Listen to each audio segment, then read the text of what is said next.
ఇవాళ మనం కురుమంజి గురించి తెలుసుకుందాం. అదేంటి హార్మూజ్. కురుమంజి అన్న హారుమంజి అన్న ఇవాళ మనం చెప్పుకుంటున్న హార్మూజ్ రేవు పట్టణం. దీని ద్వారా మనకి ఇవాళ చమురు అనేది వస్తుంది అన్ని దేశాలకి కూడా.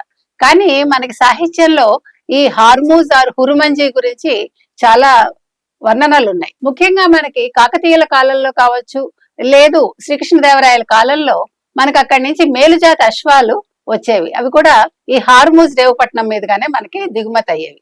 ఇవి మనకి ఎక్కడెక్కడికి వచ్చేవంటే మచిలీపట్నం, మోటుపల్లి, బార్మూత్ ఈ రేవుపట్నాలకు వచ్చేవి. ఇవి చాలా మేలుజాతి అశ్వాలు అన్నమాట.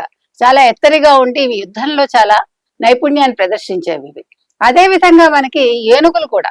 అందుకే శ్రీకృష్ణదేవరాయల ఆముక్తమాల్యదలో మనల్ని ఏనుగుల్ని గుర్రాలని మనం తెచ్చుకొచ్చేటప్పుడు వాటిని జాగ్రత్తగా కాపాడుకోవాలి. అంటే హూరుమంజి నుంచి వచ్చే ఈ గుర్రాలు ఏవైతే ఉంటాయో వేరే శత్రువులు వాటిని దొంగిలించకుండా చూసుకోవాలి అని చెప్పేవారు.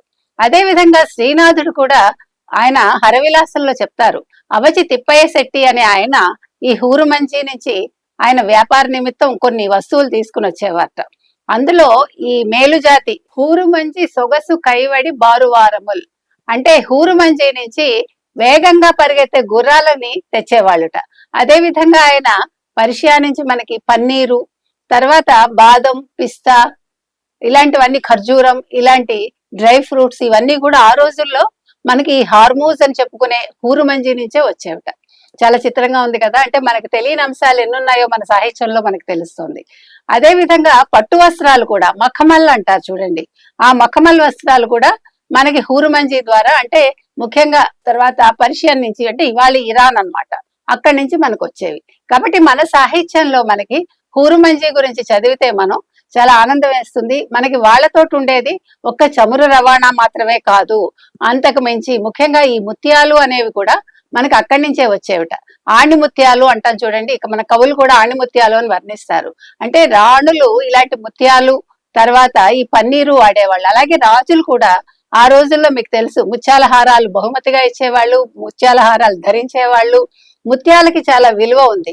అదే విధంగా మన శ్రీరాముడికి కూడా ఇప్పుడు శ్రీరామనవమి రోజు ముత్యాలు, మంచి ముత్యాలు ఇక్కడి నుంచి హైదరాబాద్ నుంచి వెళ్తాయి. రామదాస్ ఆ రోజు ఏర్పాటు చేసింది, మనందరికీ తెలుసు. అందుకని ఈ రోజు ఏదైతే మనం హార్మూజ్ ఓన్లీ చమురు అని అనుకుంటున్నామో, ఒక చమురుకే కాదండి ప్రసిద్ధి. గతంలో మనం అక్కడి నుంచి ముత్యాలు తెచ్చుకున్నాము, ఏనుగులు తెచ్చుకున్నాము, గుర్రాలు తెచ్చుకున్నాము, మనం ముఖమల్ వస్త్రాలు తెచ్చుకున్నాము, అంటే పట్టు వస్త్రాలు.